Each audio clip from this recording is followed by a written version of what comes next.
تین چیزیں ہمیشہ رہتی ہے. ایک مانسک پریشانی ہے نا، دماغی ٹینشن.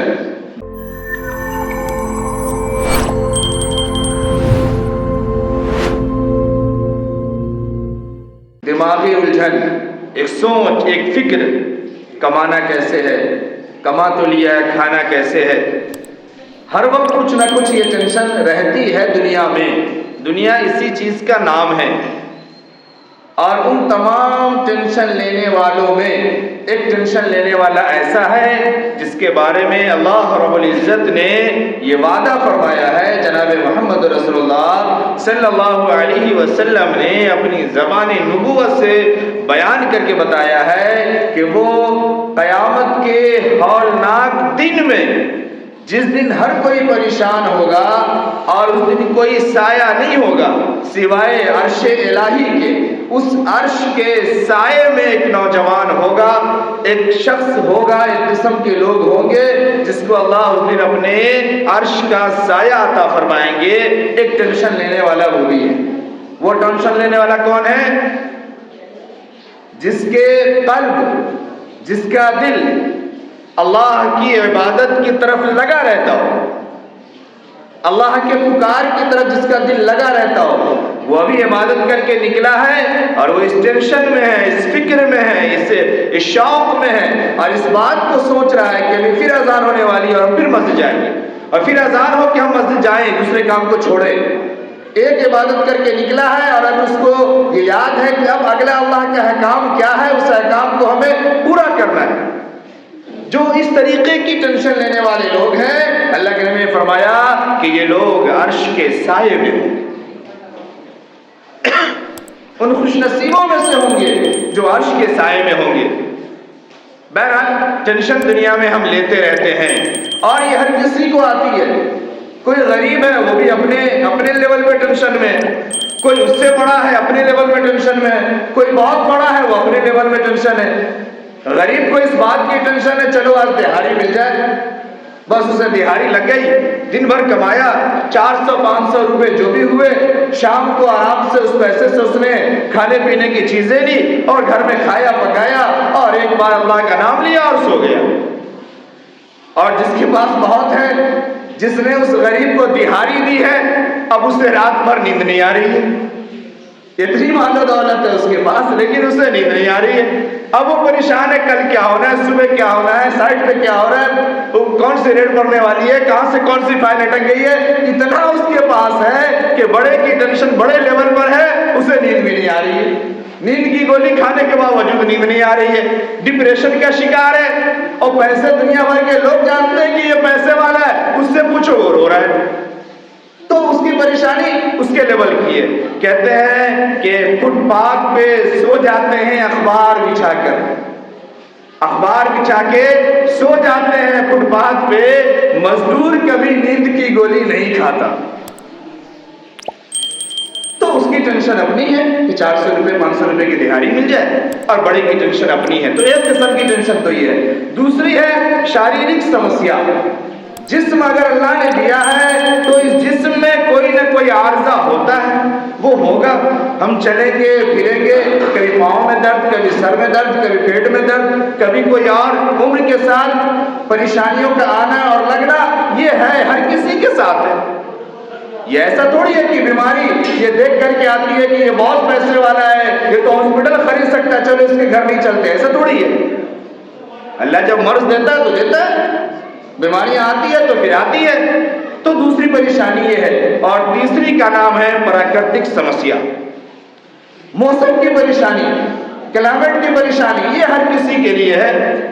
اگر بارش ہوگی تو ہوگی، سب کے لیے ہوگی.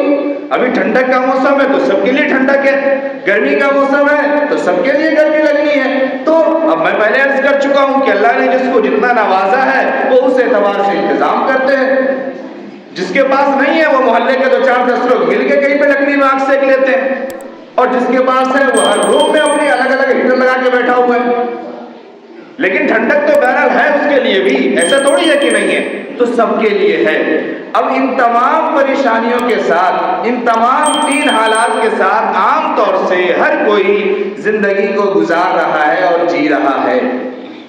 میری بات یاد رکھیے گا، میں نے جو پہلی پریشانی عرض کی ہے، ان تمام پریشانیوں کے ساتھ برسات میں ہمارا کھانا پینا نہیں بند ہوتا، ہمارے کاروبار نہیں بند ہوتے، ہمارے اسکول کالج نہیں بند ہوتے، ہمارا گھومنا پھرنا نہیں بند ہوتا، ہماری دوستی یاری بند نہیں ہوتی۔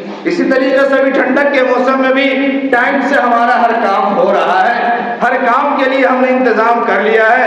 دور جانا ہے تو کیسی جیکٹ چاہیے، باہر نکلنا ہے تو جوتے پہن کے نکلنا ہے، دکان پہ کیسے بیٹھنا ہے کہ ٹھنڈک نہیں لگے، گھر میں کیسے رہنا ہے کہ ٹھنڈک سے بچاؤ ہو جائے، کر رہے ہیں ہر چیز کا انتظام ہم۔ برسات کا دن ہے، سڑکیں بھری ہوئی ہے، پانی ہر جگہ ہے، پھر بھی ہمیں نکلنا ہے، 2 چکے سے نہیں 4 چکے سے نکل جائیں گے، رین کوٹ لے کے نکلیں گے، چھتری لے کے نکلیں گے، لیکن کام ہر صبح سے شام تک کی جو ہماری روٹین ہے ہم اس کو مکمل کر رہے ہیں۔ اب آیت سنیے، میں آیت پڑھ رہا ہوں۔ ایک پریشانی پہلے نمبر میں آپ نے سن لی کہ ان تمام پریشانیوں کے ساتھ ساتھ ہم ایک ٹینشن میں ہے نا، 9 بجے دکان کھولنا ہے، 10 بجے ڈیوٹی جانا ہے، پھر یہ ہونا ہے، پھر مال لانا ہے، پھر مال پہنچانا ہے، پھر پیسے دینے ہیں، پھر پیسے لینے ہیں۔ یہ سب ہر موسم میں ہر کسی کا ہو رہا ہے یا نہیں ہو رہا ہے؟ ٹیچر جا رہے ہیں پڑھانے یا نہیں جا رہے، ڈاکٹر ہاسپٹل جا رہے ہیں یا نہیں جا رہے، مریض ہاسپٹل پہنچ رہا ہے یا نہیں پہنچ رہا ہے، کوئی بھی ہے موسم ہو، کوئی بھی پریشانی ہو، یہ سب کچھ ہو رہا ہے اور ہم کر رہے ہیں۔ لیکن اللہ نے اپنے قرآن مقدس میں جو بیان فرمایا کہ وَمَا خَلَقْتُ الْجِنَّ وَالْإِنسَ إِلَّا لِيَعْبُدُونَ، کہ ہم نے ہمارے جو پیدائش کا مقصد ہے وہ یہ ہے کہ ہم اللہ کی اطاعت کریں، اللہ کی بات کو مانیں۔ اور آپ نے سنا کہ عرش کے سائے میں ہوگا وہ جو اس بات کی ٹینشن لیتا ہو کہ اللہ کے احکام ہم سے چھوٹ نہ جائے، اس احکام کو ہمیں کیسے پورا کرنا ہے۔ کیا یہ پریشانیوں کے ساتھ ساتھ ہم اس کو بھی پورا کر رہے ہیں؟ یہ سوچنے کی ضرورت ہے۔ اللہ نے فرمایا، میں آیت پڑھ رہا ہوں سنیے، اللہ نے فرمایا ان اللہ اشترى من المؤمنین انفسهم واموالهم بان لهم الجنہ۔ 2 چیزیں ہیں نا، ہماری صحت ہے، ہماری جان ہے، ٹھنڈک کا انتظام، گرمی کا انتظام کس لیے کر رہے ہیں؟ اپنی جان کے لیے کر رہے ہیں نا، اور دوسرے ساری تیاری کر کے ہمارا ہر کام روٹین پہ ہو رہا ہے۔ کیوں ہو رہا ہے؟ کیونکہ پیسے تو چاہیے نا، کام تو ہوگا نا، کام نہیں ہوگا تو چلے گا کیسے؟ کام تو کرنا ہے نا۔ 2 پریشانی اللہ نے فرمایا من المؤمنین انفسهم واموالهم، جان کے بدلے میں اور تمہارے مال کے بدلے میں، اموالهم مال کے بدلے میں تمہیں جنت ملنی ہے۔ اگر جنت چاہیے، ان اللہ اشترى، اللہ نے خرید لیا ہے تمہارے جان کو بھی اور تمہارے مال کو بھی۔ کس چیز سے؟ بِأَنَّ لَهُمُ الْجَنَّةِ، جنت سے۔ کہ اگر جنت چاہیے، مومنین کو اگر جنت میں جانا ہے، جنت میں گھر بنانے ہیں اور جنت میں ٹھکانا چاہیے، تو پھر اسے اپنے مال کی بھی فکر کرنی ہوگی اور اپنے جان کی بھی فکر کرنی ہوگی۔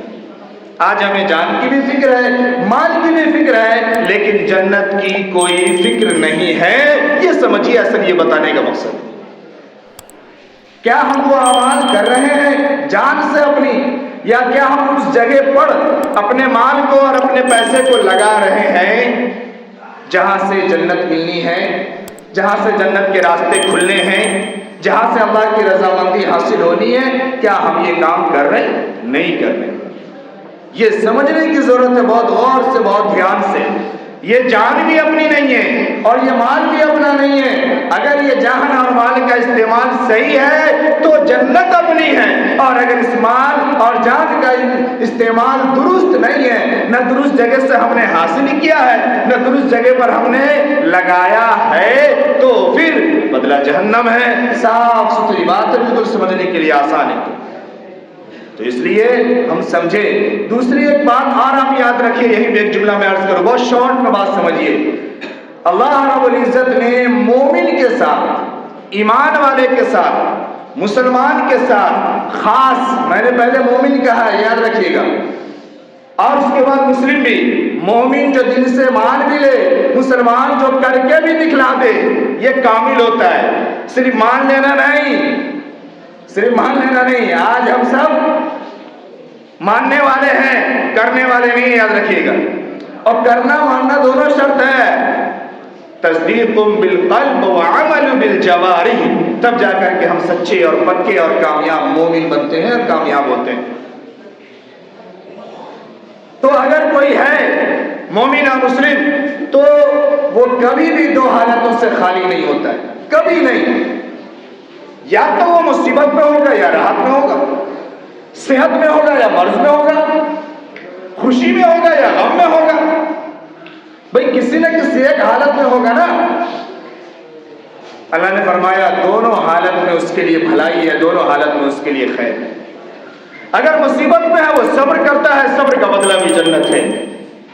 اور اگر وہ راحت میں ہے، خوشی میں ہے، خوشحالی میں ہے تو شکر کرتا ہے، شکر کا بدلہ بھی جنت ہے اور اللہ کی رضا ہے اور اللہ کی فراوانی ہے. تو دونوں حال ہمارے لیے اچھے ہیں، شرط یہ ہے کہ ہم ان دونوں کو سمجھیں اور سمجھ کر کے زندگی گزاریں. تب اگر ہم نے نہیں سمجھا اور یوں ہی بس صبح کے وقت میں ہم اٹھ جائیں اور شام کے وقت میں سو جائیں، بس یہی ہماری زندگی اگر چلتی رہی تو دنیا بھی ہماری تباہ و برباد ہو رہی ہے اور آخرت میں بھی ہمارا حال کچھ اچھا ہونے والا نہیں ہے. کبھی کبھی ایک بڑی عجیب سی بات سمجھ میں آتی ہے، ہم ایسا لگتا ہے کہ ہم اور ہماری قوم صرف دو کام کے لیے پیدا ہوئے. ہماری قوم جب صبح ہوتی ہے تو سب سے پہلے کھانے پینے کے پیچھے پہنچتی ہے. سب سے پہلا کام جو ہوتا ہے وہ کھانے پینے کا ہوتا ہے، سب سے پہلا کام. گھر میں عورتوں کا بھی سب سے پہلا کام یہ ہے، وہ اٹھے گی تو سب سے پہلے اس کو کچن میں جا کے چائے بنا کے دینا، بغیر ہاتھ دھوئے بغیر منہ دھوئے. اور رات کو جب سوتے ہیں تو سب سے آخری کام بھی یہی ہوتا ہے، کھا پی کر کے سو جاتے ہیں. یعنی سونا اور جاگنا یہ دونوں ہماری زندگی کا حصہ بس کھانے اور پینے کے لیے ہے. جبکہ آقا صلی اللہ علیہ وسلم کا فرمان یہ ہے کہ مومن کھانے کے لیے زندہ نہیں ہے بلکہ کھاتا ہے صرف زندہ رہنے کے لیے. حدیث میں کہ 7 ہاتھوں میں سے ایک ہاتھ میں کھاتا ہے مومن، کم سے کم کھاتا ہے، صرف زندگی کے لیے کھاتا ہے، زندہ رہنے کے لیے کھاتا ہے. آج ہم زندہ ہی ہیں کھانے کے لیے، جتنا کھا سکے. تو اللہ نے جو بھی چیز ہمیں دی، میں یہ بات کیوں عرض کر رہا ہوں، آج ہر کسی کے پاس جس سے گرمی بہت ہے، کیا ہوتا ہے وہ اس لیے نہیں کر پا رہے، وہ ٹھنڈک بہت ہے اس لیے نہیں کر پا رہے، وہ برسات ذرا ختم ہو جانا، کیچڑ بہت ہے رستہ میں، بارش بہت ہے اس لیے نہیں کر پا رہے. آپ پتہ نہیں بات ریلیٹ کر رہے ہیں کہ نہیں. بھئی سب کام آپ کر پا رہے ہیں، اللہ کے احکام کو پورا نہیں کر پا رہے. اللہ کے احکام کو ہر حال میں پورا کرنا ہے. اسی صبح شام میں، اسی سال کے 12 مہینے میں، اسی ٹھنڈی گرمی اور برسات میں، اسی صحت اور اسی جوانی میں اور اسی زندگی میں پورا کرنا ہے. تب جا کے ہم دنیا میں بھی کامیاب اور آخرت میں بھی کامیاب ہوں گے. ابھی آج کل سردیوں کا موسم ہے، ابھی تک قاعدے کی سردی ہمارے یہاں پہنچی نہیں ہے، پہنچے گی انشاءاللہ اللہ کو منظور ہوگا. تو یہ سردی بھی جس کو ہم سب ایک بہانہ بنا کر کے پورے طور پہ دین کے کام سے الگ ہو جاتے ہیں، مسجد سے الگ ہو جاتے ہیں، نمازوں کو چھوڑ دیتے ہیں، یہ بھی نیکی کمانے کا بہت بڑا ذریعہ ہے. سردی کے بارے میں بڑی فضائل حدیث میں آئے ہیں. ہم بیٹھ کے گالیاں دے رہے ہیں اور دوسروں کی لکڑیاں جلا رہے ہیں، وہاں بیٹھ کے گالی بول رہے ہیں. یعنی نیچے سے گرم گرم بھی گناہ اور اوپر سے زبان سے بھی گناہ، اور ان دونوں کی گرماہٹ جب جہنم میں ملنے والی ہے اس کی کوئی فکر نہیں ہے. ہم سوچیں کیا کیا کر رہے ہیں. چوری کا گناہ الگ اور غیبت کا گناہ الگ، جھوٹ کا گناہ الگ، کتنی باتیں ہیں جو ہم گناہ کو جمع کر دیتے ہیں. یہ صرف جناب محمد رسول اللہ صلی اللہ علیہ وسلم کی دعاؤں کا ثمرہ ہے. یاد رکھیے گا، صرف آپ صلی اللہ علیہ وسلم کی دعا کو جو اللہ نے قبول کیا ہے نا، جو آپ کے درد کو، جو آپ صلی اللہ علیہ وسلم راتوں رات امتی کے لیے روتے تھے، دعا کرتے تھے نا، صرف اس بات کی وجہ سے ہم زندہ ہیں اور ہم پر عذاب نہیں آ رہا. اللہ نے ایک ایک گناہ پر قوم کو تباہ کر دیا تھا. معلوم ہے، قرآن کو پڑھیے، کسی قوم میں ایک گناہ آیا کہ وہ ناپ توہر میں کمی کرنے لگا، تباہ. ایک ایک گناہ پر. اور آج ہم ہر گناہ کر کے بھی زندہ ہیں اور باقی ہیں اور کھا رہے ہیں اور پی رہے ہیں، دندنا رہے ہیں. تو ہمیں سوچنا چاہیے کہ آقا صلی اللہ علیہ وسلم کی دعاؤں کا صرف نتیجہ اور ثمرہ ہے. یہاں تو ہم نکل جائیں گے لیکن بہرحال میدان محشر میں ہم بچ نہیں پائیں گے اور ہمیں وہاں حساب دینا پڑے گا. اس لیے میں یہ عرض کر رہا تھا کہ ٹھنڈی کا جو موسم ہے یہ موسم بھی ہمارے لیے نیکیوں کا موسم ہے. ہم سمجھیں اس بات کو. حضرت علی رضی اللہ تعالیٰ عنہ، میں ایک دو حدیث سنانے لگا اس سردی پہ، ٹھنڈک کے موسم پہ بات ختم کر رہا ہوں. حضرت علی رضی اللہ تعالیٰ عنہ سے مروی ہے، جناب محمد رسول اللہ صلی اللہ علیہ وسلم نے فرمایا کہ جو سردی کے موسم میں، ٹھنڈک کے موسم میں اچھی طرح سے وضو کرتا ہے، وضو کرتا اچھی طرح سے، اس کے لیے دوہرا اجر ہے، 2 اجر ہے اس کے لیے. ہم سوچے ہم پورے سال ہی نہیں کرتے تو ٹھنڈی میں کیوں کریں؟ امام صاحب آ کے ڈبل بتا دیں، ہم سال بھر سنگل نہیں لیا، ڈبل لے کے کیا کریں گے؟ مسجد میں گیزر بھی ہے، سمرسیبل بھی ہے، تازہ پانی بھی ہے، پھر بھی، اور گھر میں سارا کام صبح سے شام ہو رہا ہے، ٹھنڈک کے ساتھ تو کوئی فرق نہیں پڑتا. اتنا سارا انتظام اگر آپ نے کیا ہے یا آپ کے لیے کیا گیا ہے، کون سا بہانہ اللہ کے سامنے پیش کریں گے ہم؟ کس ٹھنڈک کا رونا روئیں گے ہم؟ آپ عالم دنیا میں نظر اٹھا کر کے نہیں دیکھتے، اپنے اڑوس پڑوس نہیں دیکھتے کہ اللہ نے اتنی نعمتوں سے ہمیں نوازا ہے. آج بھی دنیا میں ایسے لوگ موجود ہیں، ایسے حالات ہیں کہ لوگ کھلے آسمان کے نیچے بغیر چھت کی زندگی جی رہے ہیں، اور ہم سب کچھ کے باوجود یہ کہتے ہیں. بہرحال تو ٹھنڈک میں وضو کرنے پر دوہرا اجر ہے، اس کا دھیان رکھیں ہم. اسی طریقے سے حضرت ابو سعید خدری رضی اللہ تعالی عنہ سے مروی ہے، آپ نے فرمایا کہ سردی، جناب محمد رسول اللہ صلی اللہ علیہ وسلم نے فرمایا کہ سردی یہ مومن کے لیے نعمت ہے، مومن کے لیے تحفہ ہے. کیوں؟ فرمایا سردی کی جو راتیں ہیں نا یہ لمبی ہوتی ہے اور دن جو ہے یہ چھوٹا ہوتا ہے، تو یہ مومن کے لیے تحفہ ہے کہ مومن رات کو قیام کر لیتا ہے، یعنی کچھ نمازیں پڑھ لیتا ہے، تہجد پڑھ لیتا ہے نا، نفل ادا کر لیتا ہے، اور دن چھوٹا ہو جاتا ہے تو دن میں روزہ رکھ لیتا ہے. اس لیے سردی کا موسم یہ مومن کے لیے تحفہ ہے اور نعمت ہے. یہ موسم بہار ہے. حدیث کے الفاظ کیا ہے کہ سردی یہ موسم بہار ہے، نیکی کمانے کا سیزن ہے.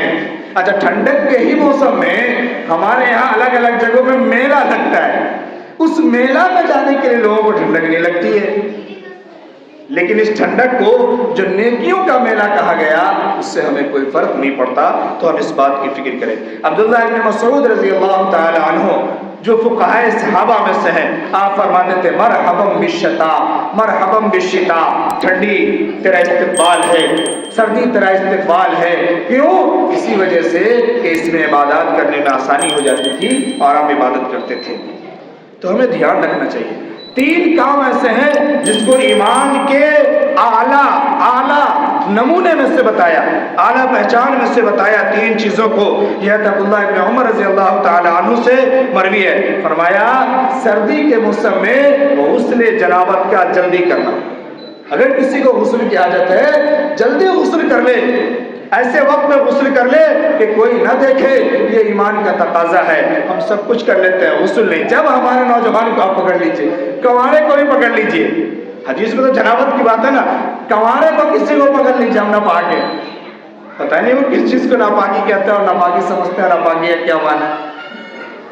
تو اعلیٰ ایمان کا جو نمونہ ہے وہ یہ ہے کہ انسان جلدی وضو کرے اور جلدی غسل کرے. جلدی غسل کب کرے گا؟ اذان کے وقت میں کرے گا.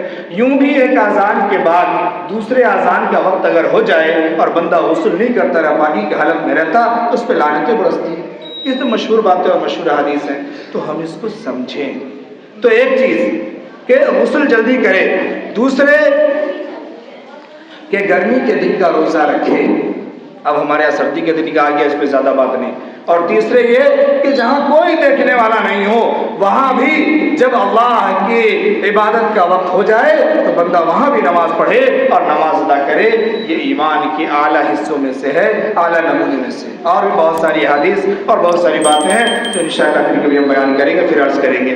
تو ہم اس سردی کو غنیمت سمجھیں، یہ مصیبت نہیں ہے. ہر چیز کا اگر ہم نے انتظام کر لیا ہے تو پھر اللہ کے احکام کو پورا کرنے کا بھی انتظام کریں. اور چلتے چلتے صرف ایک جملہ میں عرض کر دوں، یاد رکھیے گا کہ اللہ نے اگر ہمیں وسعت دیا ہے، اگر اللہ نے ہمیں نوازا ہے، تو ہم اپنے اڑوس پڑوس اور اگل بغل والے غریبوں کا بھی سردی میں خاص خیال رکھیں. آپ اپنے پرانے کپڑے ہٹا دیجئے، اللہ آپ کو نئے سے نواز دے گا۔ آپ نیا اگر لے لے رہے، اپنا پرانا اس غریب کو دے دیجئے جو پہننے کے لائق ہو۔ پرانا کمانا بھی ایسا پرانا نہیں جو دیکھنے کے لائق نہیں ہو، پہننا تو دور کی چیز ہے، تو اپنے پرانے اس غریب کو دے دیجئے۔ یہ بھی میں اڑا نہیں رہا ہوں، احادیث ہے کہ جو شخص اللہ کے ضرورت مند بندوں کو کپڑا پہناتا ہے نا، اللہ تعالیٰ اسے جنت کا سبز جوڑا پہنائیں گے، سبز جوڑا عطا فرمائیں گے۔ تو ہم اس بات کی فکر کریں، اپنی جنت کو بنائیں۔ اللہ تعالیٰ نے مال دیا ہے، جان دیا ہے، لیکن ان دونوں کے بدلے میں ہمیں جنت چاہیے، اور اگر جنت چاہیے تو اللہ کا فرمان ہے ان اللہ اشترى من المؤمنین انفسهم واموالهم بان لهم الجنہ۔ اپنے جان کو اور مان کو اللہ کے احکام کے مطابق اللہ کے طریقے پہ خرچ کریں تو ہمیں جنت ملے گی، جن کی سنت باقی ہے اللہ کی